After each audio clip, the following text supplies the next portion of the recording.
Y en esta segunda vamos a hablar historia y arqueología de las capillas.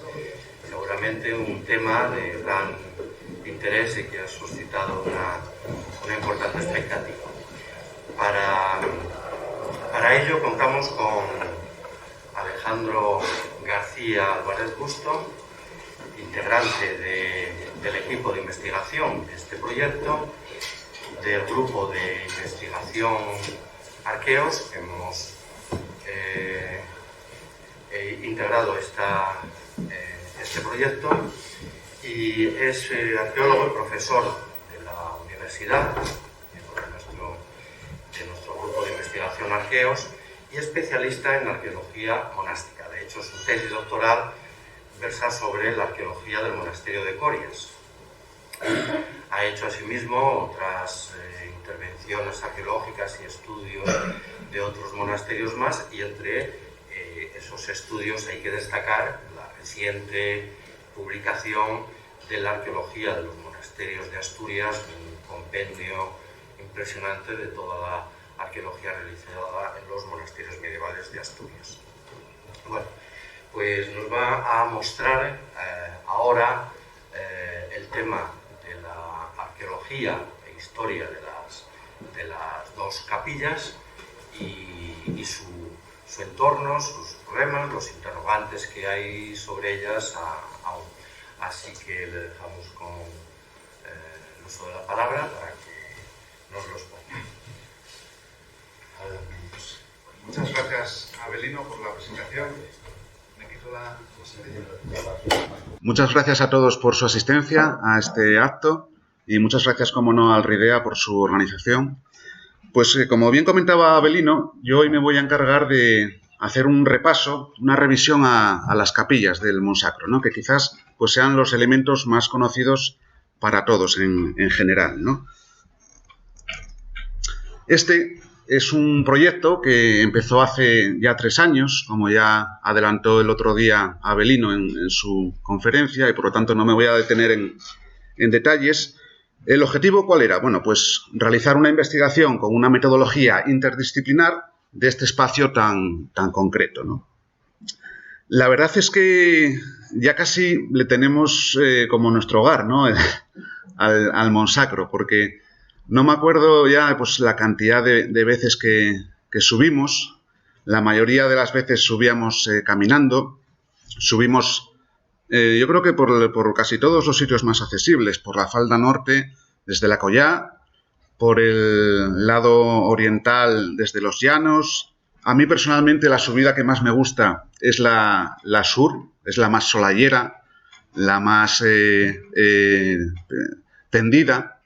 Y además está llena de elementos etnográficos, de elementos arqueológicos. Hay unas infraestructuras ya que nos hablan de un acondicionamiento viario. También recuerdo alguna subida en todoterreno. No quedó más remedio cuando teníamos que llevar algún tipo de aparataje. Estoy recordando, por ejemplo, ahora la sondeadora para coger los testigos.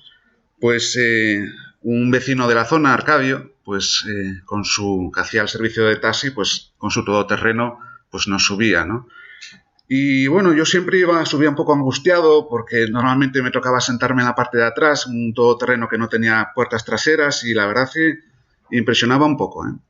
Y me acuerdo como si fuera ayer, el día que subíamos siempre por los Llanos, ¿no?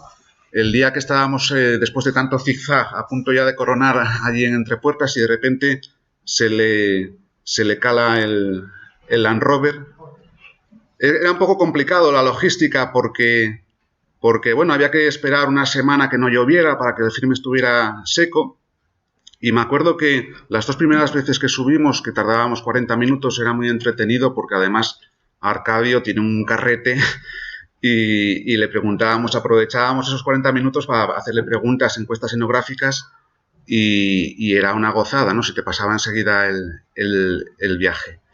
Y me acuerdo que cuando se le caló el todoterreno, hasta Arcadio se cayó. Se creó un silencio en aquel coche y fueron no sé si llegó a un minuto, pero yo me acuerdo que empezó a dar marcha atrás. Solo se le oía resoplar, pero con una profesionalidad cogió el volante, metió la reductora y aquellos 40, 50 metros hacia atrás a mí se me hizo eterno. Llegó la revuelta, metió otra vez primera y hacia arriba. Y allí nos dejó sanos y salvos. Por eso yo siempre digo que en el Monsacro hay milagros. ¿Cómo no? Y yo puedo dar fe de ello. Y no sé, imagino que no estará por aquí Arcadio hoy, pero sé que están algunos de los miembros del grupo Vestigia que lo conocéis. Entonces, darle recuerdos de mi parte, que siempre estaré en gratitud con él. También quiero valorar el trabajo que está haciendo de investigación el grupo Vestigia, liderado por Natividad Torres. Y bueno, ahora ya para entrar en materia, ¿cuál sería el punto de arranque de esta historia? Bueno, pues cómo no, tenemos otra vez que recurrir al siempre mencionado documento del 1 de julio de 1158, por el cual el rey Fernando II de León, junto con su hermana la reina Urraca, donaban a un frater, Rodericus Sebastianis, el término del Monsacro, concediéndole además privilegio de inmunidad. De este documento se han escrito y se han dicho muchísimas cosas, y lo que pretendemos en el día de hoy, bueno, pues es aportar un eslabón más a esa cadena y plantear nuestra propia interpretación a lo que sucedió en el Monsacro desde el siglo XII en adelante. Justo unos años después, entre 1175 y 1187, es decir, década y poco después, es cuando se redacta el manuscrito de Cambrai. El próximo día, el jueves, Patricia nos hablará en detalle de estos documentos. Y les voy a leer un párrafo de este manuscrito, que es la primera vez en la cual se asocia la historia del Monsacro con la historia de las reliquias de la Cámara Santa obetense, en concreto con el Arca de las Reliquias. Y dice el manuscrito: pero ya se ha dicho bastante de cómo aquellas reliquias navegaron sin nave de Jerusalén a Cartago, y cómo fueron llevadas de Cartago a Toledo, y de Toledo al Monsacro, y del Monsacro conducidas a Oviedo, donde fueron colocadas con todos los honores en la iglesia que el rey Casto fundó para honra y con el nombre de San Salvador. Que unos años después de esa donación que hace el rey a este fráter, a este monje, empieza a aparecer, y ya desde entonces de seguido, ese vínculo entre la Catedral de Oviedo y el Monsacro, podría interpretarse como una casualidad. Pero nosotros entendemos que normalmente en los procesos históricos, más que casualidades, lo que hay es causalidades. Y de eso vamos a hablar en los siguientes minutos, de una serie de causalidades que nos ayudan a interpretar este espacio en la época medieval. Desde un punto de vista analítico, ¿cuáles serían los objetivos de la investigación? Cuando nos plantábamos allí en el alto de la montaña, el objetivo era muy amplio, ¿no? Muy ambicioso. Ya Avelino, bueno, pues lo detalló el jueves anterior muy concretamente. Con respecto al análisis de los edificios religiosos, estos dos puntos eran los fundamentales. Por un lado, analizar las arquitecturas, tratar de desentrañar toda la información desde un punto de vista muy analítico que nos podrían ayudar a entenderlas mejor. Pero, desde luego, un edificio, y mucho más un religioso, no se entiende como un elemento aislado, sino que hay que explicarlo en su contexto territorial. En este caso, en el contexto de la montaña. Y finalmente queríamos recabar toda esa información con un planteamiento crítico, una metodología histórica pero también arqueológica, para realizar una síntesis y pues iniciar una primera propuesta interpretativa. Bueno, pues de todo esto les voy a hablar en esta tarde. Primero voy a hacer un análisis de las capillas y finalmente pues aportaremos nuestra síntesis a esta cuestión. El Monsacro, estamos hablando de una montaña central en Asturias. Esto es muy importante en su relación con Oviedo. Las dos capillas se localizan en el Manlleu homónimo, en el Manlleu de les Capilles, al norte la Capilla de la Magdalena, al sur la Capilla de Santiago. Bueno, tantas advocaciones, ¿no?, a lo largo de la historia han ido cambiando y todas con un sentido, ¿no? La Capilla de la Magdalena está casi como al borde del precipicio y no es baladí. La ubicación de un edificio religioso tiene unos fundamentos considerables que hay que valorar. De hecho, a diferencia de la Capilla de Santiago, la Capilla de la Magdalena se ve desde la base del Monsacro. Y eso, como después trataré de explicar, tiene su porqué, ¿no? De hecho, alguna tarde, bueno, incluso alguna noche, ¿no?, alguna vez en alguna de aquellas prospecciones que nos liamos más de la cuenta y se nos hizo de noche y bajamos caminando, si no recuerdo mal, por el camino de la Collá, ¿no? Y estábamos disfrutando de la puesta del sol, del atardecer en el Monsacro y justo el último rayo del atardecer da en la fachada, en el imafronte de la capilla, ¿no? No voy a entrar aquí, por supuesto, en cuestiones telúricas y demás, pero desde luego es un sitio buscado, un emplazamiento muy concreto, desde un punto de vista muy amplio, que después voy a comentar. Estamos hablando de unos 830 metros de altitud, toda esa vega, ese Manlleu está en torno a 830, 840. La capilla es sencilla, no nos podemos engañar. Responde a los cánones prototípicos del románico. Una nave, una cela rectangular, un ábside semicircular con un antetramo recto. Ofrece pocas evidencias a la hora de analizarla, a la hora de tratar de fecharla, ¿no? Incluso si la viéramos en un valle, diríamos, esta capilla está medio a rematar, ¿no? El suelo ahora presenta un pavimento, pero enseguida comprobamos que era un pavimento de los años 80 del siglo pasado. El suelo de la capilla en época medieval alternaba la roca viva y un relleno de tierra en superficie pisada. Poco más, ¿no? Incluso vemos cómo el quicio de la puerta lateral está tallada sobre la propia roca.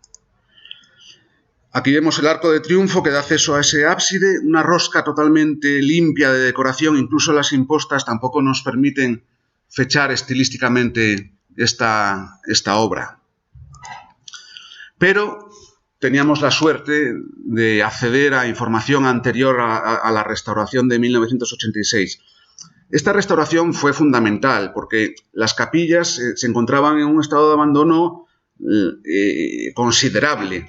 Si no se llega a cometer esa restauración, pues probablemente hubiera colapsado alguna de las bóvedas.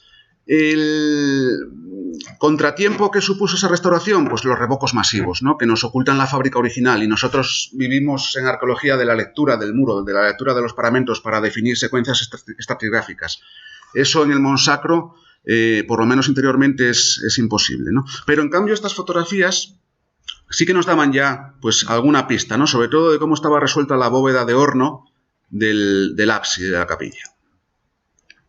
Aquí vemos el interior de la nave con ese revoco masivo de mortero, pero en todo caso se intuyen algunos elementos que nos hacían pensar que podía haber más de una fase constructiva. Aquí vemos este retranqueo justo en el arranque de esta bóveda, una bóveda de cañón apuntada, ¿no? Hay elementos ya que empiezan a desentonar, ¿no? Un arco de medio punto que podríamos encuadrar en el románico, por el contrario, una bóveda de cañón apuntada. Quizás ya deberíamos hablar de diferentes fases constructivas, diferentes periodos, ¿no? Este retranqueo recorre todos los muros perimetrales de la nave. Las fotografías pre-restauración también resultaron fundamentales y ya escudriñándolas con detalle empezábamos a ver diferentes facies constructivas, ¿no? Cómo se resolvía, por un lado, la bóveda de cañón apuntada de la nave de una manera, bueno, bastante refinada, con una sillería después revocada, o al menos un sillarejo, y en cambio la bóveda de cuarto de esfera del ábside presentaba una mampostería mucho más irregular, ¿no? Eso quizás podría ser un indicio para hablar también de dos fases constructivas, ¿no? Bueno, el estado de abandono, lo estábamos hablando, no me acuerdo, con Ramón, me parece, ¿no? Que lo hablábamos justo antes de empezar la charla, que conociste la capilla antes de la restauración en este estado, ¿no? Cuando las vacas dormían dentro y demás, ¿no? Bueno, pues las fotografías del exterior también nos empezaron a proporcionar también detalles constructivos. Si se fijan, tanto en el imafronte como en las paredes laterales hay una serie de huellas que marcan unas linealidades horizontales que coinciden justo con ese retranqueo interior del arranque de la bóveda. Las planimetrías, los alzados, las plantas ejecutados con motivo de la restauración de 1986 también nos daban una información preciosa al respecto, en combinación con algunas de las fotografías antiguas. En parte están publicadas ya en el libro de Natividad Torres, en parte se conservan en el archivo diocesano de Oviedo. Y aquí veíamos, bueno, pues algunos elementos desaparecidos. Esta ventanita abierta, engrandecida en época moderna, posiblemente cuando se instala el retablo, que a su vez oculta la saetera del frontal del ábside. Ventanita que fue expoliada, igual que el recercado de sillería de la puerta, pues en el siglo XIX, finales, probablemente en el siglo XX. Aquí vemos en una de esas fotografías magníficas que hizo Lorenzo Arias en el momento justo en el que se estaban restaurando las capillas, vemos cómo la ventana, la saetera del ábside está cegada y cómo se conserva parte del revoco, bueno, iba a decir original, ¿no? Pero después, gracias a los análisis que hicimos de petrología y de morteros, vimos que había por lo menos 3 o 4 capas de revocos en ambas capillas, ¿no? La historia de su mantenimiento, evidentemente. Los vanos también presentaban diferencias entre sí. Esta es la saetera del ábside, en cambio en el imafronte pues teníamos una ventana con una tipología muy diferente. En general es una obra pobre, con escasos recursos. En todo caso, está muy condicionada por el sitio, por el emplazamiento. Otra vez, tened en cuenta que estamos hablando de construir estos edificios a casi 1000 metros de altura, ¿vale? En unas condiciones que no son las propicias al lado de un río, al lado de una población importante, ¿no? Aquí vemos, bueno, pues algunos detalles. La puerta lateral también puede dar alguna pista en cuanto a cronología y liturgia, esas procesiones relacionadas entre una y otra capilla. Recercados de sillarejo originales, pero después también otras tallas ya en caliza ornamental, con una fábrica industrial ya de toda esa primera remodelación que se hace de la iglesia a finales del siglo XIX. Los aleros del edificio también bastante retocados. Bueno, aquí es muy evidente, ¿no? La obra original, medieval, con esa cornisa volada tan sencilla, ¿no? Ese canecillo en cuarto de bocel y, por el contrario, las zonas rehechas o bien en 1886 o bien 90 años después, ya en el siglo XX, con esas cornisas industriales y esos canecillos prismáticos. La lectura de paramentos es complicada. Estuvimos horas y horas frente a cada fachada del edificio. En la norte se intuye una puerta lateral, pero no hay seguridad absoluta. Ahora mismo estamos en proceso de desarrollar toda esta información de manera sistemática. Estos son los primeros pasos que nos permiten ver ya que es una obra construida, reconstruida, mantenida, reformada a lo largo del tiempo, ¿no? Probablemente aquí estas líneas discontinuas nos marcan las tapias, es decir, los diferentes avances en la construcción, pero no quiere decir que haya un desfase temporal entre uno y otro, ¿no? En cambio, cuando marcamos una línea seguida, y más cuando hay mechinales, esos mechinales podrían responder a un cabildo, a un pórtico lateral, pero también podrían marcar justo en la línea, en las facies de cambio de obra, podría marcar el anclaje de unos andamios, ¿no? Y por supuesto ya en las cornisas, pues los remates ya de las reformas más contemporáneas.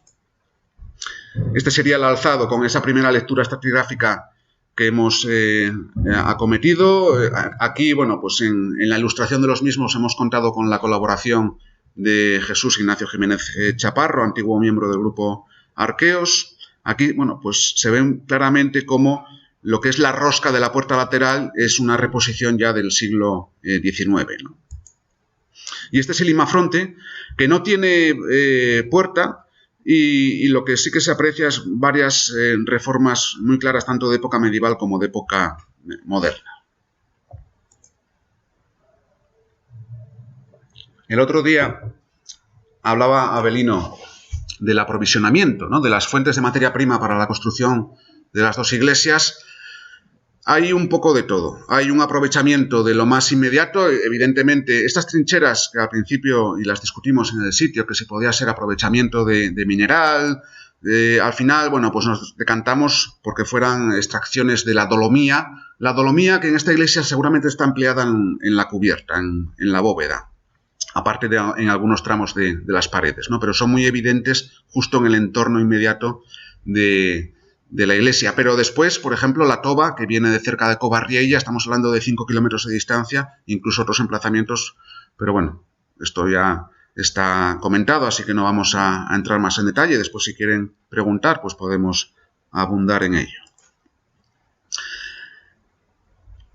Si alejamos el punto de vista del edificio, también empezamos a intuir ciertas cosas, ¿no? Esta fotografía es maravillosa y se percibe aquí perfectamente un resalte. Y no lo había, casualidades, ¿no? Nadie lo había hecho hasta entonces, ¿no? De contar los pasos, y justo nos salían 12 pasos, ¿no? Hasta este perímetro de aquí. 12 pasos es lo que se establece en los concilios altomedievales, concretamente, por ejemplo, en el de Collanza en el siglo XI y a partir de entonces en el siglo XII y XIII, como la delimitación de la terra acivarium del atrio eclesiástico, es decir, el espacio en torno a la iglesia que depende directamente de esta y que tiene diferentes funciones. Funciones litúrgicas para procesiones, para cultos determinados, funciones funerarias. En el Monsacro aquí no creemos que haya enterramientos, no se puede descartar, es una hipótesis que se puede plantear o verificar con excavación arqueológica, pero ¿por qué no lo creemos? Porque nunca llegó a tener claramente la categoría de parroquia. De hecho, en el estadillo de Don Gutierre aparece como una anotación ahí colateral posterior al siglo XIV, ¿no? En todo caso, no se puede descartar. Pero sí que estos atrios, que eran para el mantenimiento de la iglesia, era donde habitualmente se instalaba la comunidad, los clérigos o los monjes al servicio del edificio religioso. Y en torno a este atrio se empiezan a ver pues evidencias bastante claras, ¿no? Justo en los muros inmediatos a la capilla, pues se ve en toda esa superficie estructuras de cierto porte, de cierta dimensión, ¿no? Formando escuadras. De hecho, bueno, en el costado septentrional hay todavía un muro que levanta más de 1 metro, ¿no? Ahí probablemente hubo alguna construcción. Hay que entender que estas comunidades que vivían en estos emplazamientos, aparte de la iglesia, de la capilla, necesitaban pues espacios habitacionales, espacios productivos donde trabajar. Habría seguramente una población campesina al servicio de los monjes. Habría una serie de localizaciones que servían a este emplazamiento monástico. Aquí vemos cómo se conserva todavía ese atrio, ese muro perimetral, y en esta fotografía se ve perfectamente esta estructura, justo en el costado sur, ¿no? Es una estructura, desde luego, muy particular, ¿no? Los investigadores que nos han precedido han planteado sus hipótesis y nosotros todavía no lo tenemos demasiado claro. Se ha hablado de un calero. Creemos que hay que descartar esa posibilidad. Se ha hablado de una estructura dolménica.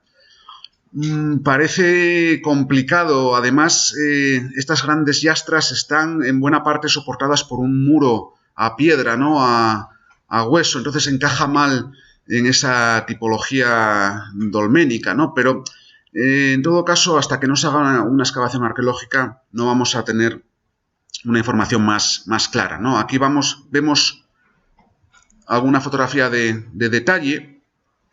Ahora mismo, a lo que más nos recuerda, y esta es una hipótesis, no la podemos todavía certificar es a este tipo de estructuras que estamos viendo aquí. Por ejemplo, en la Braña de Zarameu, que son las famosas ocheras o olleras, que tenían una función muy clara, que era la de conservar la leche cuando se cataba, cuando se ordeñaba al ganado, ¿no?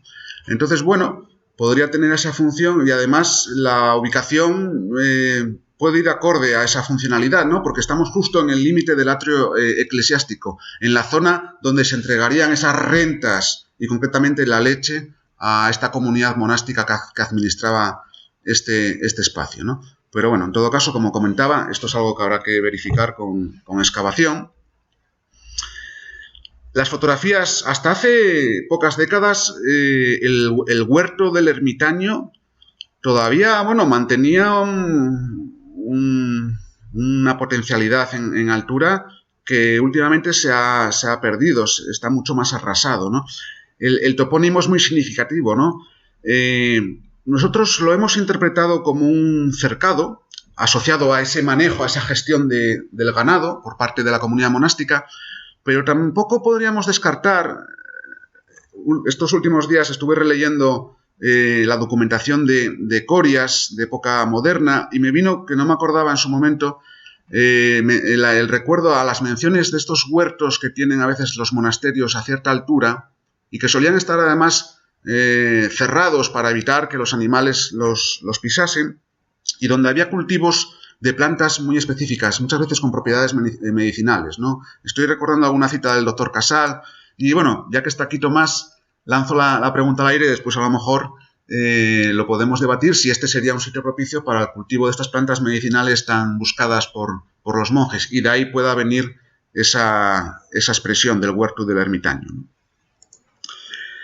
Aquí vemos en esta fotografía del año 57, vemos cómo la laguna o la charca pues no estaba en su mejor momento. Realmente sabemos que es una charca de origen antrópico, ¿no? Forzada por el ser humano, ¿no? Pero lo que me interesa es ver otra vez el cercado del huerto del ermitaño, otro cercado adosado al sur, y después todo, que bien se ve, todo el perímetro del atrio eclesiástico, ¿no?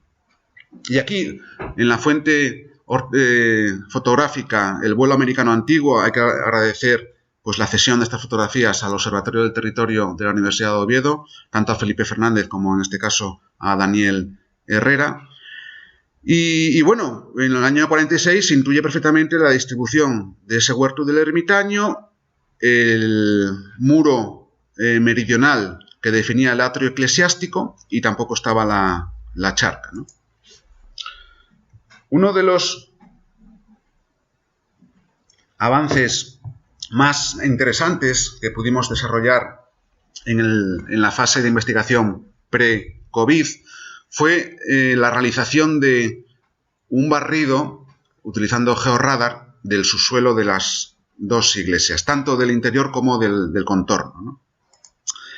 Y desde luego ofrecen unos resultados que intuíamos en esa primera visualización de la superficie, pero que desde luego confirman estos análisis prospectivos, ¿no? Estamos viendo, bueno, pues la identificación de estructuras muy claras a partir del georradar, otras estructuras más soterradas, justo realmente todo el atrio de la iglesia está repleto de estructuras, ¿no? Pero en esta zona donde más se concentran es justo al oeste, al sur y justo también al sur del ábside.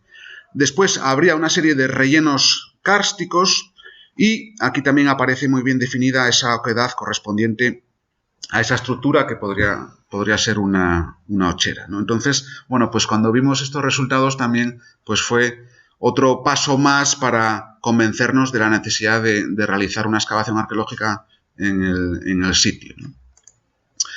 Y bueno, esta es una primera interpretación del espacio, del contorno, ese atrio. Aquí hay una batería de estructuras, se ve, ¿no? Incluso yo creo que se intuye la huella, ¿no? Estructuras cuadradas o rectangulares, después está el huerto del ermitaño, después aquí un cercado muy claro, y después hay una muria que arranca del atrio, una muria que cierra por aquí con un paso que da el camino de la collá, ¿no? Es decir, que aquí se podrían cerrar el ganado en diferentes épocas del año para su manejo, ¿no? Bueno, capilla de Santa Catalina o de Santiago, también de Santo Toribio, ¿no? De Nuestra Señora, diferentes advocaciones.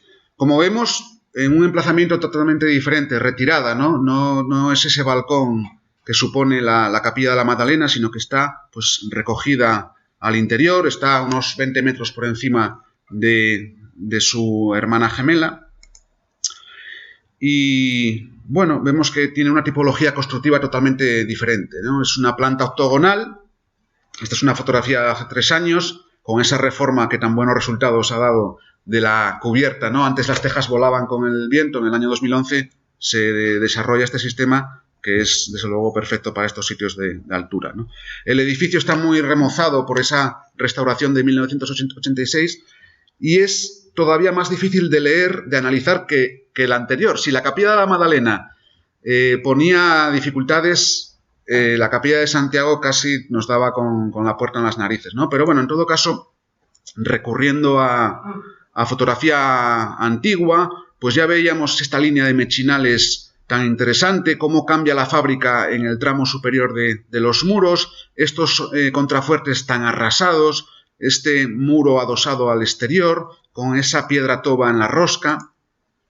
La planta que se hace en el año 1985, pues la verdad es que es muy precisa y bueno, pues ya también da alguna información. Por ejemplo, estos contrafuertes apostados perpendicularmente al ábside, al revés que el resto, que van justo buscando la esquina, ¿no? Hay una duda ahí si los contrafuertes pertenecen a la fábrica original o son un refuerzo, un adosamiento posterior. No lo hemos podido resolver porque fíjense cómo estaban de arrasados hace 50 años, ¿no? Entonces es muy difícil determinar con cierta seguridad si pertenecen a la fábrica original, o más bien pensamos que es una reforma, por algo que les contaré después, ¿no? Pero tirando de fotografía antigua hay detalles tan nimios pero tan fundamentales como este. Un mechinal de la obra amortizado, es decir, semioculto por la obra del ábside de la capilla, ¿no? Entonces posiblemente ahí haya una reforma, un adosamiento de esta capilla a la obra original, es decir, una segunda fase constructiva, ¿no? Y vemos también cómo esa bóveda que cubre la capilla presenta una fábrica totalmente diferente a la de los muros, ¿no? Laterales. Y es una fábrica que además es hermana, recuerda muchísimo a la fábrica de la bóveda que veíamos en la nave de la iglesia de la Magdalena, ¿no? Por lo tanto, nos puede establecer ahí un nexo constructivo y cronológico. Por otro lado, ya vemos los elementos arquitectónicos son tan sencillos que dan información en su propia sencillez, pero no son tan fáciles de interpretar como aquellos que tienen elementos escultóricos, ¿no? Evidentemente.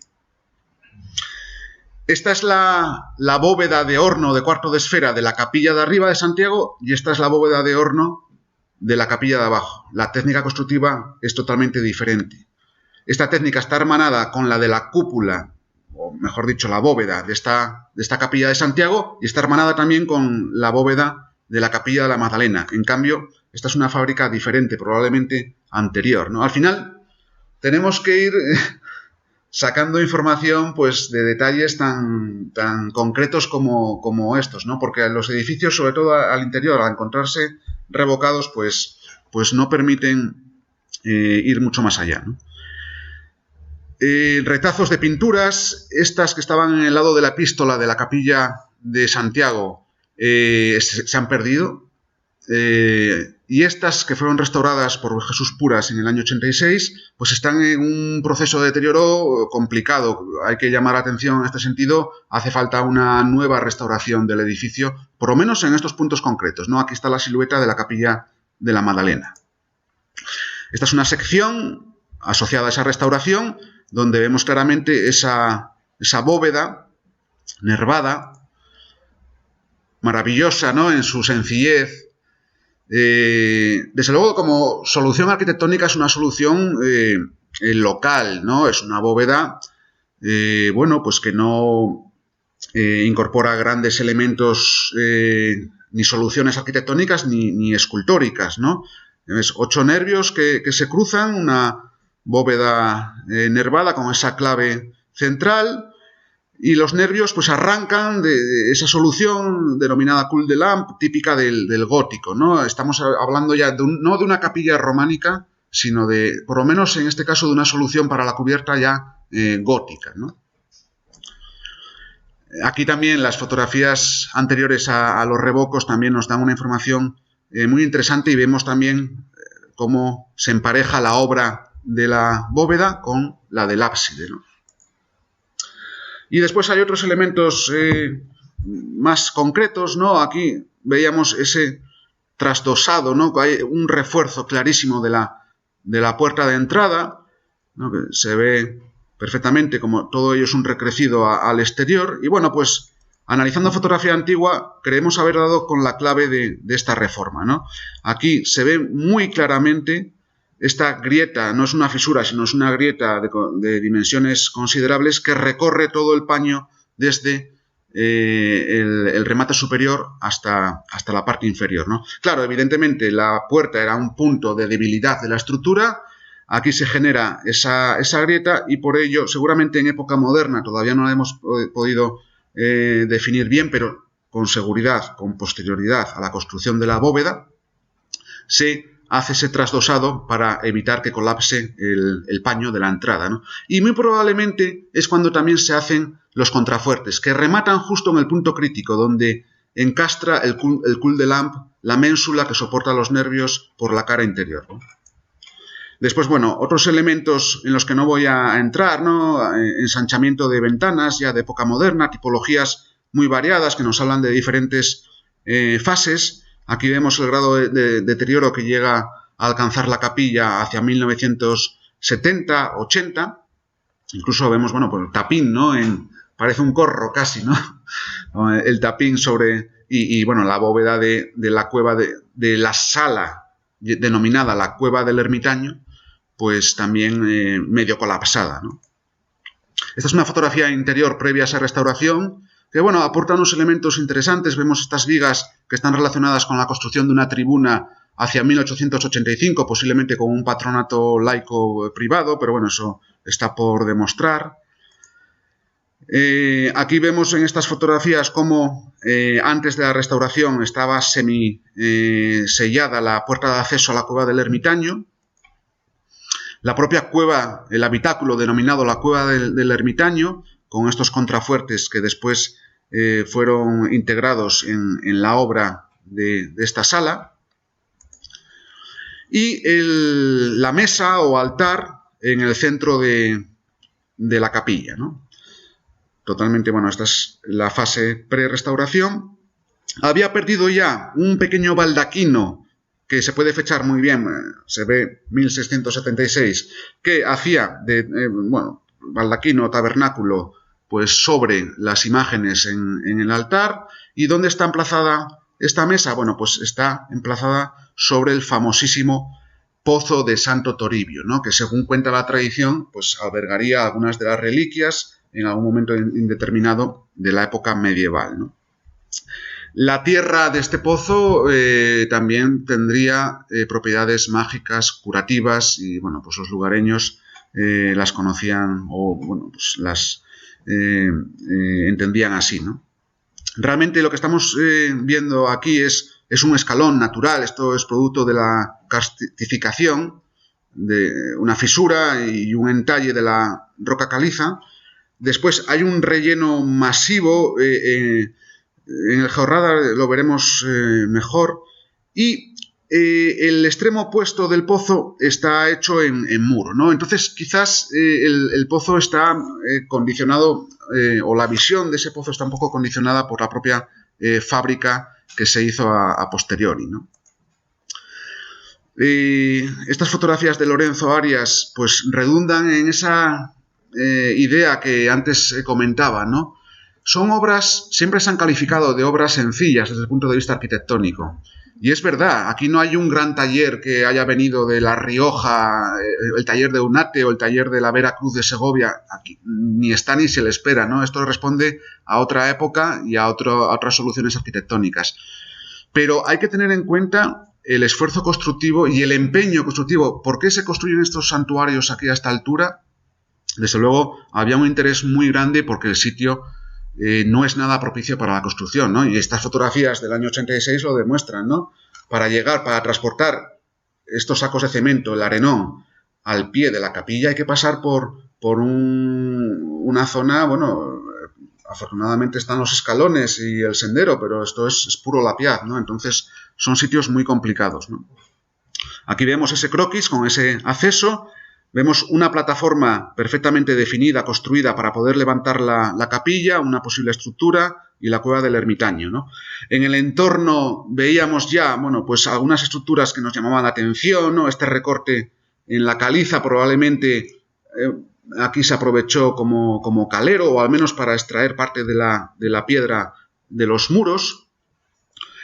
Delante de la capilla, a cierta distancia, hay una estructura que es muy interesante y después todo ese perímetro de la obra, claro, está construida en un lugar con una pendiente acusada y evidentemente hubo un esfuerzo no solo de construcción en altura, sino de preparación del terreno. Aquí hay un volumen de tierra y de piedra pues apelmazada muy, muy considerable, ¿no?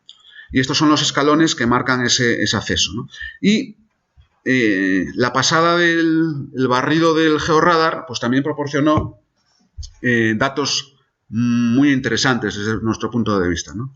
Aquí los vemos cómo esa oquedad kárstica que hay en el interior de la capilla y que coincide justo con la ubicación del Pozo de Santo Toribio es mayor de lo que pensábamos. Y de hecho no se intuye. A simple vista, mira, hicimos fotografías, nosotros vimos que el Pozo de Santo Toribio tiene una prolongación de 1,5 metros hacia un lateral, el oriental me parece que es. Pero no podíamos intuir esa gran oquedad que hay justo debajo del pavimento central de la capilla. Bueno, después hay una serie de estructuras, estas están relacionadas con esos muros de contención de esa terraza y también donde veíamos la fotografía de Avelino haciendo el croquis de estas estructuras anteriormente, pues aquí vemos que se corresponden evidentemente con estructuras, ¿no? No sabemos su naturaleza, una excavación arqueológica lo podría determinar, ¿no? Bueno, y ahora ya para acabar, y ya más rápidamente, voy a prestar atención al contexto territorial, porque como les comentaba al principio de mi intervención, un edificio religioso, laico también, no se puede explicar o no se puede tratar de entender si no analizamos y entendemos su contexto, el espacio que ocupa, ¿no? El Monsacro es un espacio ganadero evidente, ahí no vamos a decir nada nuevo al respecto, pero sí quizás en algún detalle, ¿no? en concreto. Bueno, hicimos un recuento de las campas, ¿no? De esos mallaos. Todo el espacio es aprovechable y el ganado lo aprovecha, pero bueno, hay unas campas, unos mallaos más propicios. El más amplio es el del Escapilles, evidentemente, con más de 20.000 metros cuadrados, y después, bueno, pues los recorrimos todos, ¿no? En conjunto estamos hablando de unos 63.000 metros cuadrados, más de 6 hectáreas de hierba fina, de esa hierba que se llama festuca, ¿no? Tan rica en nutrientes, ¿no? Tan propicia para el pasto del ganado, ¿no? Y aquí no está contabilizada la superficie de Valdovelles. Valdovelles son 50 y pico mil metros cuadrados, ¿no? También, es decir, que estamos hablando de una superficie de pasto muy importante y un conjunto de elementos ganaderos muy, muy concentrado, muy intenso, ¿no? Cercados, muros lineales, cabañas, 1 a 2 en cada malleu, bellares para los chatos, para los terneros, la gestión del agua también, una charca, una fuente, dos si no 3 pozos llovales y multitud de covachos y de abrigos, ¿no? Muy rápidamente aquí vemos ese uso ganadero, esa explotación del malleu, del Escapilles, con esa muria, esas cabañas, esos cercados. Desde el punto de vista arqueológico, esto es totalmente susceptible de una excavación arqueológica. De hecho, en algún sitio ya se han empezado a excavar estos corros, bellares y cabañas, y con resultados muy prometedores. En algún caso se está viendo que dan cronologías medievales, incluso de los siglos XIV y XV, ¿no? Y aquí vemos ese muro que sale justo del atrio de la iglesia. El llano La Vega, con una fuente contemporánea, pero con un bellar, un pequeño bellar justo pegado al lapiaz. Aquí es el paso ante el muro, otro bellar en este gran muro que viene por aquí. No sé si se intuye no sé si se ve por la calidad de la proyección, pero por aquí hay una muria que va justo a enlazar con el atrio eclesiástico. Desde luego es una gozada y es muy divertido porque cuando contrastas la prospección y vas documentando cada elemento, ¿no? Y después recorres con el Google Earth o cualquier visor, pues, y vas encontrando, además fue relativamente, lo hicimos los tres y fue relativamente sencillo, ¿no? A veces es mucho más complicado y aquí es una superficie muy expresiva, ¿no? El Genul Sterques, con esa gran muria, ¿no? Que según la tradición oral habría que situar en el siglo XIX, ¿no? Pero con una intencionalidad clarísima, ¿no? De evitar que el ganado se despeñara, ¿no? Estamos hablando de un aparejo casi ciclópeo, ¿no? La intensidad del esfuerzo aquí desarrollado es increíble, ¿no? Esos pozos y ovales, además, casi fortificando el Monsacro, ¿no? Evidentemente el lobo podía subir por un montón de sitios, pero está justo en las dos colladas de acceso más importantes, la de Entrepuertas y la de que va desde Viapará, la de Covarriella, ¿vale? Y justo es la manga de... Bueno, eso, Xulio Concepción, que anda por ahí, creo, después seguramente nos puede explicar lo que se relaciona con la manga y el pozo y todas estas cuestiones etnográficas y toponímicas. La gestión hidráulica fundamental en un espacio ganadero, además, desde época medieval eran conscientes de los problemas. En el Monsacro no se acumula fácilmente el agua, es una gran esponja kárstica y son todos sumideros. Y bueno, pues los pastores aprovechan cualquier sitio, cualquier espacio es bueno para un abrevadero o una charca ya más reciente o este pilón para que bebiera el ganado, ¿no? Decenas y decenas de cuevas, de covachas, de abrigos, ¿no? De aviros, el abriquín caliente, ¿no? Por ejemplo, en la subida desde los llanos, ¿no? Cuevas de diferentes tipologías, muchas de ellas todavía utilizadas por el ganado y por los pastores, ¿no? Algunas de estas estructuras podrían ser de época moderna, incluso alguna anterior, ¿no? No encontramos demasiados materiales, pero alguna tapadera, bueno, pues algunos objetos muebles asociados a esa gestión ganadera, ¿no? Son sitios muy interesantes. Aquí, bueno, 15 que las prospectamos más en detalle, con documentación de planimetría, pero bueno, realmente de visualizar y recorrer, ubicar en el terreno, pues fueron casi cientos. Y finalmente la caminería, ¿no? De su estudio se encargó más en profundidad Patricia, pero vemos como es un espacio totalmente vertebrado por esos grandes caminos que confluyen en el Malleu de les Capilles, que es el corazón del Monsacro, ¿no?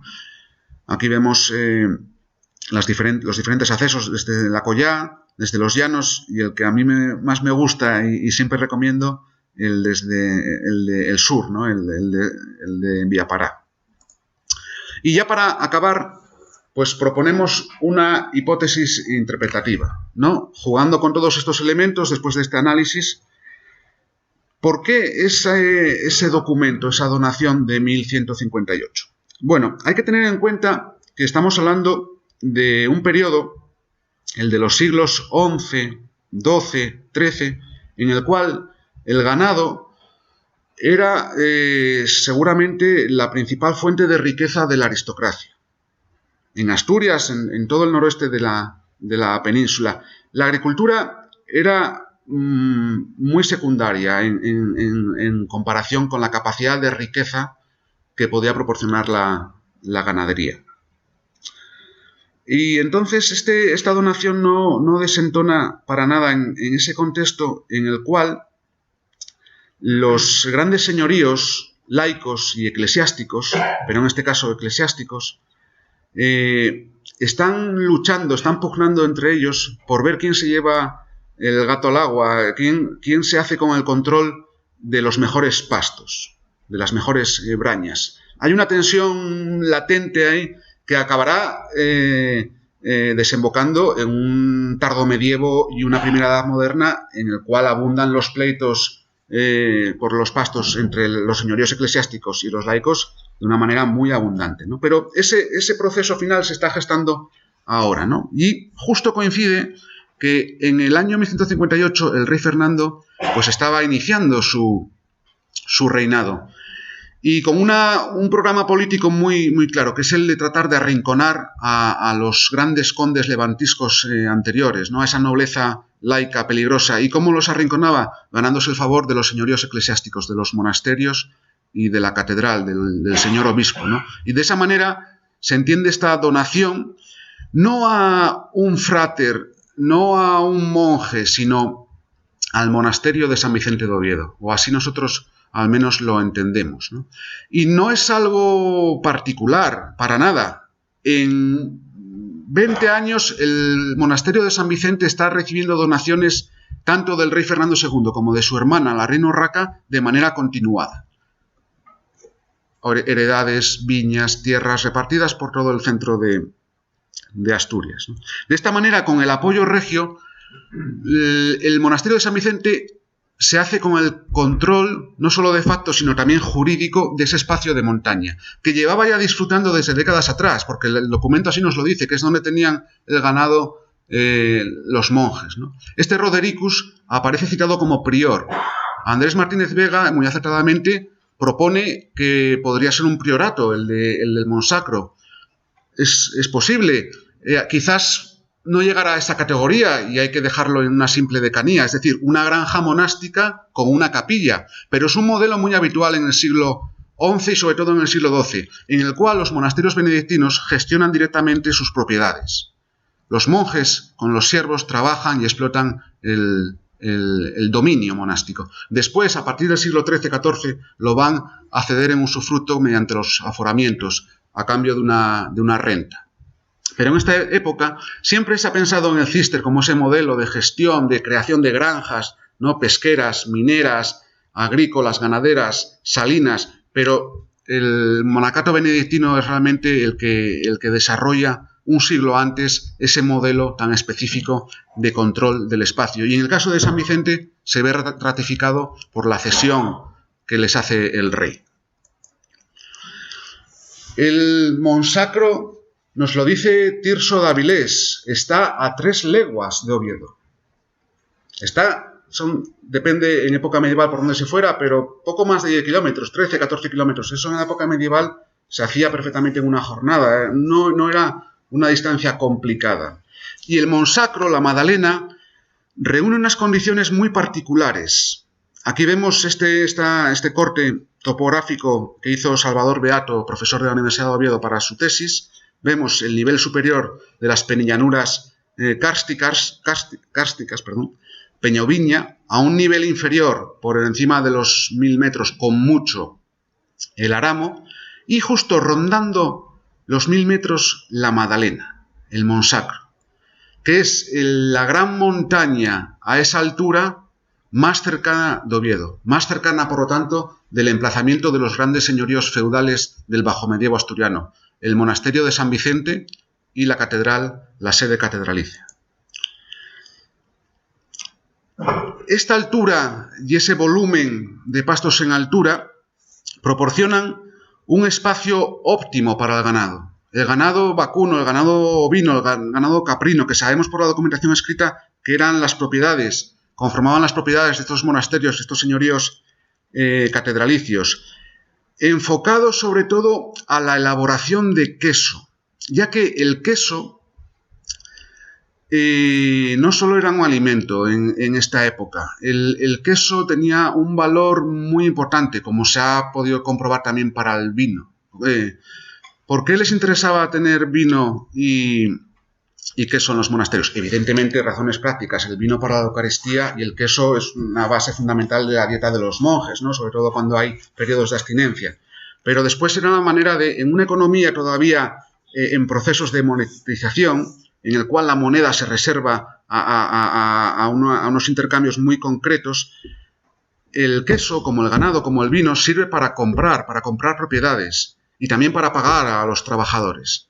Entonces, el tener un abastecimiento continuado y asegurado de queso, igual que de vino, y no digamos ya de todo tipo de ganado, pues era una de las bases fundamentales de la riqueza y una de las principales preocupaciones de los abades y de los obispos en estos siglos. Y ahora entramos ya en una fase final de la Edad Media. El siglo XII está dominado por San Vicente, el siglo XIII probablemente también. Curiosamente, en el Monsacro conocemos muy bien el origen, el principio de la historia, ese documento de 1158, y conocemos bastante bien cómo acaba la historia. Sabemos que a finales del siglo XV y con seguridad ya en el siglo XVI, el Monsacro está bajo el dominio de la sede catedralicia, del Obispado de Oviedo. Lo que desconocemos es lo que sucede en esos 4 siglos. Llevamos 2 o 3 años deseando que algún documentalista, algún historiador de la documentación, algún paleógrafo, pues encuentre esos documentos que seguramente en archivos tan ricos como el de San Vicente o el propio diocesano, pues tiene que haber. Es extraño que no haya alguna mención al Monsacro en el siglo XIV, en el siglo XV, y nos daría pues un elemento más de juicio para acabar de cerrar esta hipótesis, ¿no?, interpretativa de este espacio. Siglo XIV, hay un declive muy claro de San Vicente de Oviedo, es incapaz de gestionar ya todo su patrimonio, y en cambio el obispado está muy presente en el entorno de Morcín, era casi una tierra dependiente del obispado, ¿no?, con grandes propiedades. Y ahí vemos cómo hay una pugna, una lucha entre San Vicente de Oviedo y el cabildo catedralicio y la sede catedralicia por el dominio del Monsacro. Y de esa lucha va a resultar triunfadora la catedral de Oviedo. Y la arquitectura tiene su papel. Claro, si yo fuera un historiador de la economía en sentido puro y duro, pues diría, las iglesias del Monsacro no se explican por las reliquias, las iglesias del Monsacro se explican por el queso, ¿no?, o por la leche o por el ganado. Pero bueno, no voy a caer en ese reduccionismo, en ese determinismo economicista, ¿no? Pero evidentemente, detrás de la construcción de las iglesias del Monsacro no solo hay unos intereses religiosos, ¿no?, sino que también hay unos intereses muy claros por hacerse con el control, y una vez que tienes un edificio religioso en este espacio, pues legitimas ya tu apropiación del sitio. Y por eso la iglesia la capilla de la Magdalena se deja ver, aquí estamos viendo Oviedo al fondo, ¿no?, se deja ver desde el entorno, porque es el símbolo de la apropiación de ese señorío feudal sobre este Malleu tan interesante, ¿no? En cambio, bueno, ahora, aquí tenemos un resumen. Esto, bueno, voy a comentarlo muy, muy de pasada. Vemos ya, bueno, pues unas fases constructivas. La iglesia de la Magdalena la ubicamos en el siglo XIII. En el siglo XII no tenemos ningún argumento. Quizás si cuando haya una excavación arqueológica pueda aparecer alguna evidencia, pero siglo XIII y bueno, no encajaría mal tampoco en un siglo XIV, el siglo XIII es una obra, esa iglesia original asociada al monasterio de San Vicente. En el siglo XIV, probablemente en el siglo XV, cuando tenemos ya a finales la primera mención a un capellán de Santa María Magdalena, es cuando haya que identificar la construcción de la bóveda de la nave. Después hay varias reformas, pero ya vemos cómo en 1520 está sujeta al dominio del cabildo. De hecho, es el cabildo el que está pagando la reparación del edificio, ¿no? Y bueno, ya las otras reformas del siglo XIX y del siglo XX. Esto con respecto a la capilla de la Magdalena. En cambio, la capilla de Santiago, la capilla de Santa Catalina, tiene un emplazamiento totalmente diferente. Está recogida, está remetida, no se ve desde el contorno. Está en función del pozo de Santo Toribio, de la cueva del ermitaño, ¿no? La construcción del edificio también tiene muchos problemas a la hora de situarla cronológicamente. Aquí ponemos por precaución, siglo XIII, probablemente siglo XIV. Probablemente en el siglo XIV se construye un primer edificio de planta octogonal, muy sencillo, seguramente sin contrafuertes. No sabemos todavía muy bien dónde encajar este ábside semicircular, románico en cuanto a estilo, pero la cronología es otro cantar. Muy probablemente, con esas indulgencias que recibe esta capilla de Santa Catalina desde 1412 a 1419, haya que asociar la construcción de esa bóveda nervada ochavada en una fase ya en la cual la capilla y todo el Monsacro está dominado por el cabildo catedralicio. Cabildo al cual le interesa reforzar ese dominio que 3 siglos antes estaba en precario, porque realmente ahí el señorío era de San Vicente. Le interesa reforzarlo no solo con la tradición diplomática, con todos esos manuscritos de los cuales nos hablará el próximo día Patricia, sino también con la arquitectura. Y es ahora cuando se crea este santuario. Es un santuario martirial, es un edificio de conmemoración, de culto a unas reliquias, a una tradición de santos y de mártires y de reliquias depositadas en el Monsacro, ¿no? Y ya para terminar, y bueno, pues como una propuesta a futuro, esperemos que sean los próximos meses cuando superemos toda esta situación, pues ¿cuál es nuestro planteamiento? Bueno, pues sería muy interesante poder hacer dataciones con técnicas físico-químicas de datación absoluta de los morteros empleados en la iglesia, por ejemplo. En las iglesias, la técnica OSL quizás sería la más propicia, y eso pues nos permitiría ya empezar, no hablaríamos de décadas concretas, pero sí diferenciar un siglo XIV, un siglo XV, o por lo menos jugar ya con consecuencias. Y la otra posibilidad es el desarrollo de excavaciones en el atrio exterior, sobre todo de esa capilla de la Magdalena. Y esto es todo, y muchas gracias por su atención. Gracias, Alejandro, por la conferencia tan documentada e ilustrativa de la arquitectura y la arqueología de esa arquitectura de las capillas, de la explicación de su creación, su ubicación, su secuencia constructiva y de los usos económicos también, no solo religiosos, que lo explican todavía mucho más. Seguramente pues haya interrogantes todavía sujetos a más investigación y nuevos estudios que están por una parte proyectados, y seguramente algunas otras cuestiones que queden todavía por resolver. Y supongo que haya suscitado también algunas preguntas que por parte de ustedes pueden, cuando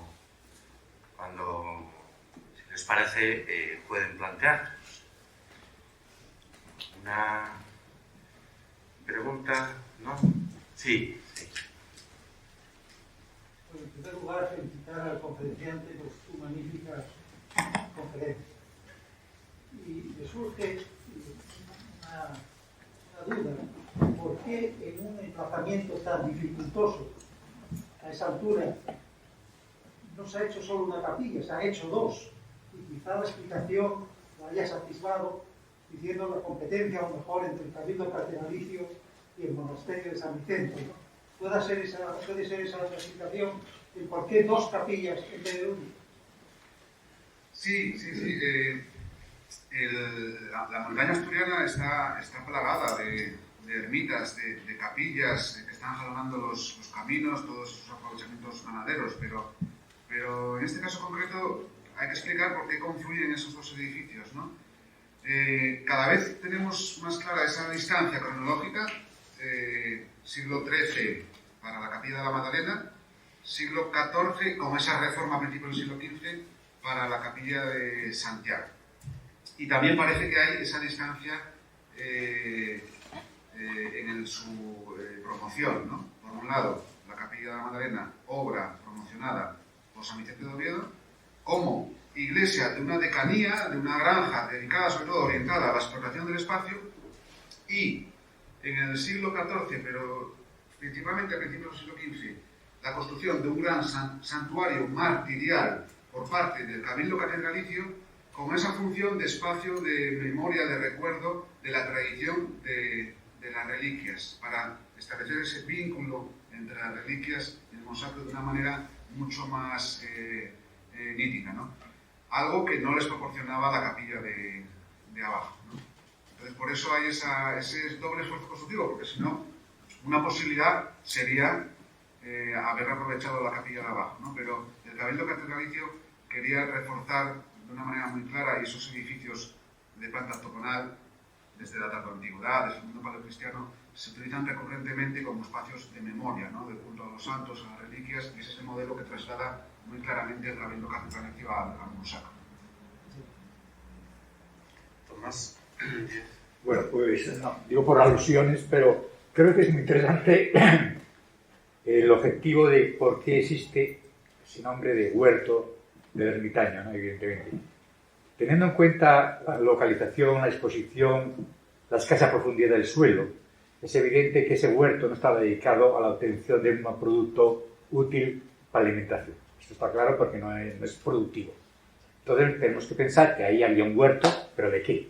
Evidentemente, una de las posibilidades casi seguras es de que ahí se cultivase alguna planta de uso medicinal, bien conocido lógicamente por todo el clero, evidentemente, que sabía muy bien a qué utilizar. ¿Cómo podemos solucionar el problema este? Evidentemente tenemos que hacer unas capas, que no es necesario mucha profundidad, para recoger las semillas que queden de aquellas plantas que se fueron cultivadas y que se pueden identificar dentro de lo que cabe bastante bien, porque ya eliminamos todas las plantas, que hay muchísimas plantas medicinales que crecen solamente sobre sustratos silíceos, ácidos, y estamos hablando de sustratos muy calcáreos, muy ricos, ¿no?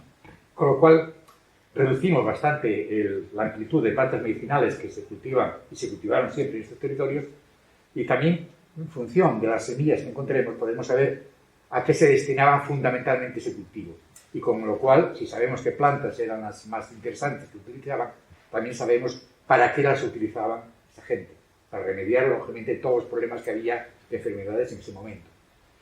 Porque eso es, en definitiva, yo creo, los objetivos de ese huerto, no un huerto comestible, por decirlo de alguna manera. Pero hay que aclararlo mediante las catas, la obtención de catas y semillas.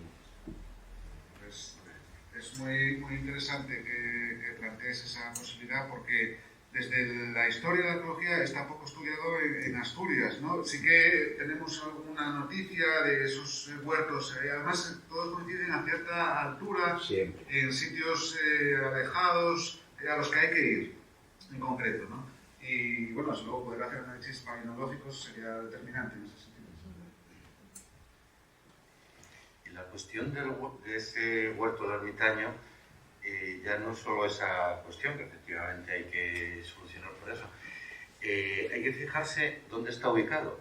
Y es que está contra Silosa a la plataforma, es decir, no es casual, no está en cualquier sitio, no.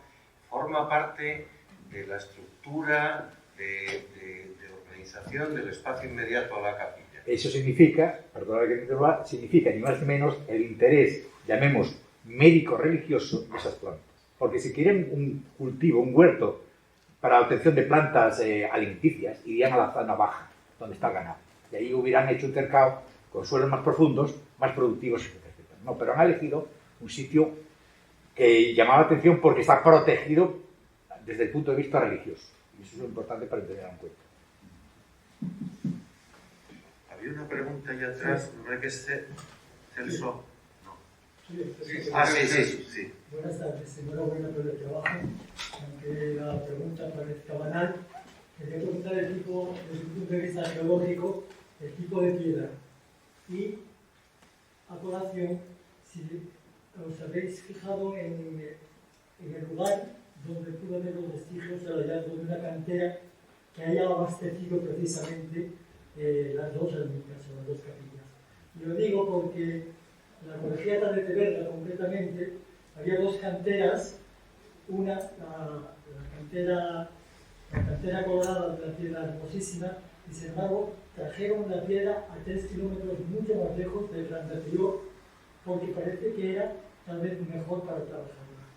La pregunta es esa, porque se supone que la piedra ha salido del entorno y no la han subido del valle. Bueno, hay un poco de todo y hay un esfuerzo en el sentido de aprovisionamiento de materiales muy importante. Pero bueno, yo creo que eso es una de las cuestiones que más trabajó Avelino, si te apetece a ti un poco comentarlo. Bueno, en las dos capillas la piedra que más se utiliza es la caliza gris de montaña local, que se ven huellas de extracción alrededor mismo. Incluso donde se hacen las plataformas se ven ahí cortes para nivelar el terreno lo máximo posible. Pero sí que se utilizan algunas piedras que no están exactamente ahí a pie de obra. Bueno, en la de abajo se utiliza la dolomía, que es una piedra ligera que se utiliza como si fuera equivalente a la toba. Es un poco porosa, más ligera que la caliza, que tiene más densidad. Y esa también se obtiene a pie de la capilla de abajo. Esas trincheras que veíamos, esas fotografías, es donde se saca la piedra para hacer en gran parte la bóveda de la capilla de abajo, y se ven en algunas esquinas y en algunas partes determinadas de ella. En la de arriba predomina la caliza de montaña local, aunque hay algunas otras calizas rosadas, lo que se llama griot. Fundamentalmente, tanto la de arriba como la de abajo está en fábricas de las reformas del siglo XIX. Sabemos que cuando el marqués de... Eso es. Son los que promocionan ese arreglo en el siglo XIX, que estaba, sobre todo la capilla de abajo, muy mal, y en ese momento esa es la caliza que más se utiliza. Podría ser de las... la caliza griot se ve en los contactos de la base del monsacro, suele haber esas calizas y también algunas areniscas que se encuentran, sobre todo para los recercados de las ventanas y saeteras, se utiliza esta. Y después, finalmente, se utiliza toba creíamos que iban a estar hechas las bóvedas, pero las bóvedas no están hechas con toba, como en otros muchos sitios, iglesias, en la catedral y demás, sino con calizas ligeras, dolomías y demás. Pero en cambio sí que se ve en las bóvedas de ese refuerzo de la puerta de la capilla de arriba, y también en parte de las otras estructuras de la sala del ermitaño. Y esa toba es la que fueron a buscarla, el sitio más cercano está a unos 6 kilómetros, está en la Fuente de la Ripia, en la cabecera del río de Morcín, y hay que subirla por un caminito de montaña a Viaparaco, Barriella, y subirlo por Grandiella por la Muezca, ese camino de la parte sur, que es el más cercano a la capilla de arriba. Seguramente con borricos, asnos, pues se subirían las piedras ya talladas de toba, que es así, es muy ligerita, muy ligera, y la hemos localizado ahí, a unos 6 kilómetros. Muy bien, muchas gracias.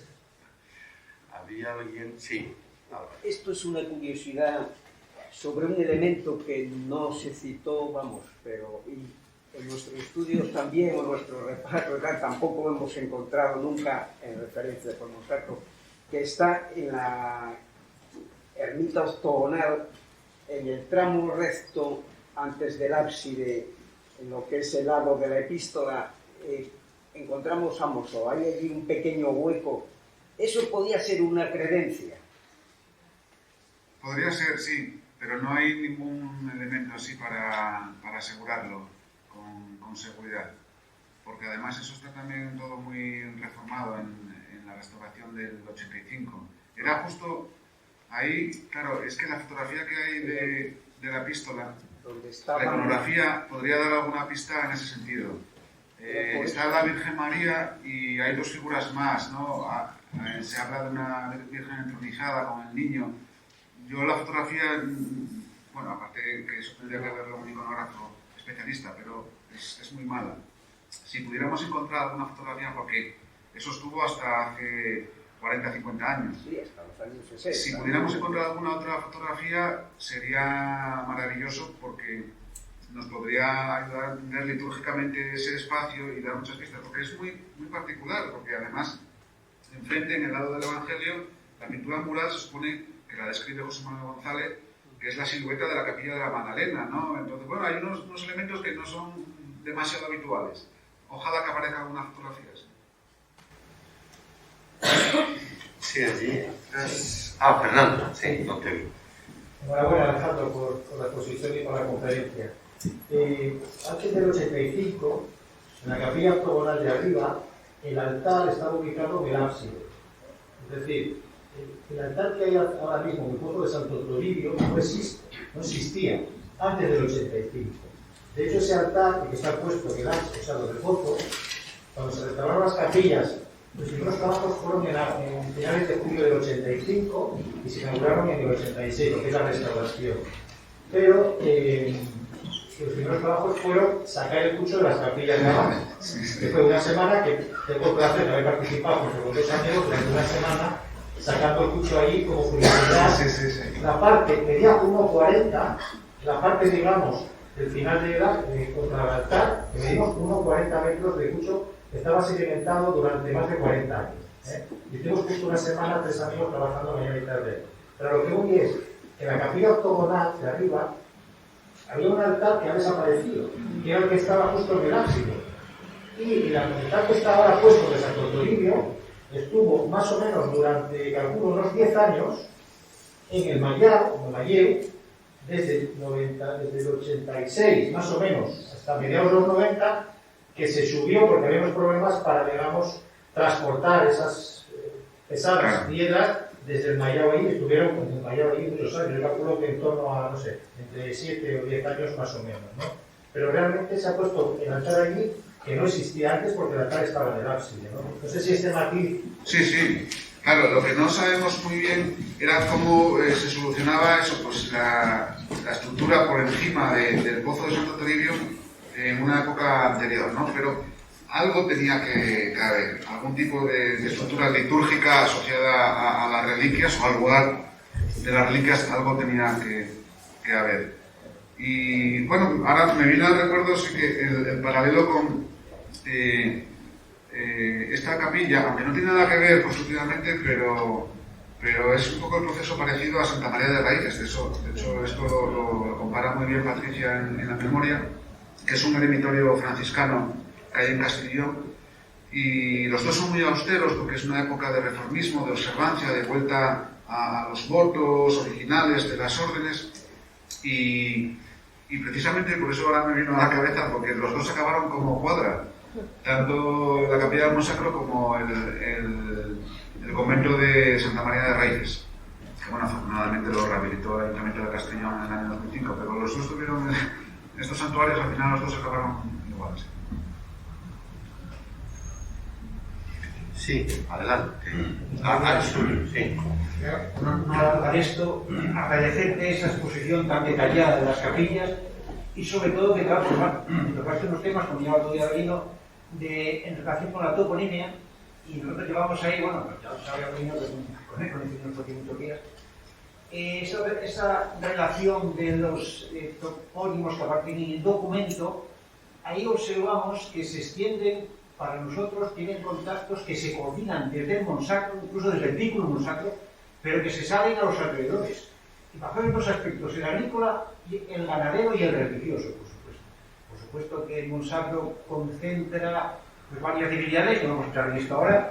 Desde el punto de vista de la ganadería, hay una serie de términos que aparecen en el documento, como son, por ejemplo, que parece que era la cova burina y la cova el albacil y eso, que se salen al otro lado de la rama.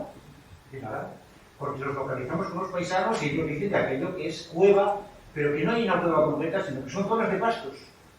Eso ocurre en los arbaciles, que para nosotros es la cova arbadi, y aparece en la tesiera, que para nosotros es la motera al teixo, que está dando la vuelta y bueno, luego girando todo por el Adamo, se conecta otra vez con Diosa. Y hay un tema agrícola muy interesante que es les palleres, mayores palleres que están en Pico, y que se conecta con la pallarina, las borronadas, las borronaliegas de Riosa, con lo cual tenía que haber una conexión grande desde el punto de vista agrícola y ganadera, porque allí, ¿cómo podían subsistir todo el año exclusivamente de los pastos y los productos que diera el Monsacro? Porque el Monsacro, en fin, las malladas son reducidas, a no ser que tuvieran un ganado muy escaso. Es una cosa que, bueno, ya contrastaremos en adelante, sí, porque desde luego haría falta documentarlo efectivamente desde el punto de vista botánico, como Tomás y Clavidor también podrían ilustrarnos mucho. Estamos ahí con un Prestigia y Nat y Torres y el grupo entero, donde sacamos esto. Cantidad de documentos que necesitábamos contrastar arqueológicamente, geológicamente. No, conocemos lo que estáis haciendo y estamos también, pues eso, a la expectativa de lo que podáis publicar al respecto, porque es muy interesante. Claro, hay que definir ese coto monástico, entonces todo lo que podáis avanzar en ese conocimiento pues va a ser buenísimo para entender mejor el espacio. Desde mi punto de vista, la reconstrucción de los cotos monásticos es una de las labores más peliagudas a las que se puede pues encomendar un historiador que se dedique a los señoríos monásticos, porque parecen muy sencillos y lo estaréis viendo, ¿no? Que al final pues todo se complica, ¿no? En su momento hicimos alguna reconstrucción de cotos de villas en Castrillón o de iglesias propias en Villaviciosa, que normalmente una iglesia propia coincide siempre con la parroquial después. ¿Y por qué se complica muchas veces la investigación? Porque hay que tener en cuenta dos categorías, que es la de escala y la de contexto.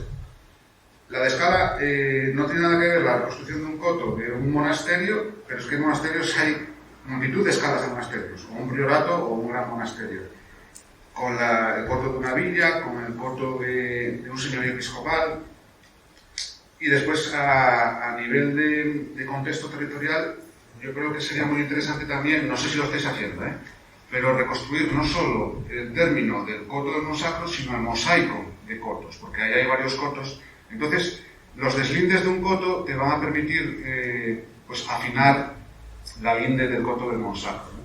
Son dificultades a las que nos tuvimos que enfrentar nosotros en su momento, y por eso, bueno, pues es encomiable la labor que estáis haciendo, porque es muy difícil 500 u 800 años después definir el coto de un señorío. Sí, es que Nacho de la Peña dice que había núcleos como que núcleos fuera del recinto, tal vez en intercambio con otros cotos, porque hay varios cotos de Lectuso, que esa es otra, el coto de Lectuso, que nos trae ahí el término ese, coto de Leche, y luego a la otra parte, pues lo mismo, el coto de Llamo, por ejemplo, y nos parece gran intercambio. Incluido la Peña lo dice con bastante claridad.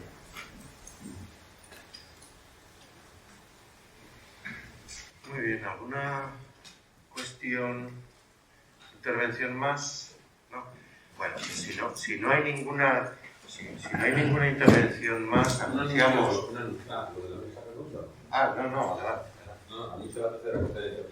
Bueno, no. Lo que iba a anunciar es la siguiente conferencia, el próximo jueves, a cargo de Patricia Suárez Manjón, sobre la historia, documentación, tradición en relación a reliquias y algunas cosas más relacionadas con el Monsacro. El día 22 está en el programa también el recorrido interdisciplinar por el Monsacro, y Ramón creo que va a decir algo sobre la mesa. El otro día, me parece que ya lo anuncié, ya tenemos fecha, el 7 de junio, habrá una mesa redonda en la que participarán los alcaldes de Oviedo, Ribera de Arriba, Morcín y Riosa, es decir, los alcaldes que tienen relación, de las localidades que tienen relación con el Monsacro, en esa, digamos, para tratar de potenciar y unirse, para potenciar esa vía de las reliquias desde la catedral hasta el Monsacro, y en ese sentido pues, va a haber esa mesa redonda que será el 7 de junio a las 7 de la tarde en este mismo recinto. Nada más que eso, muchas gracias.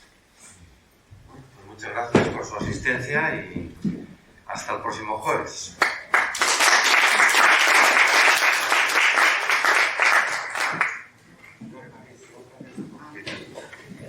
Tiene que desconectar el grabación. Sí.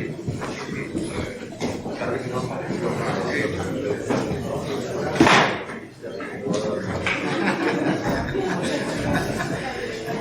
Ya dile que yo no era de ese tipo de estrellas. No, pero bueno, recuérdamelo porque está uno con tantas cosas. Muy bien, vuestras cartas, que iremos un día.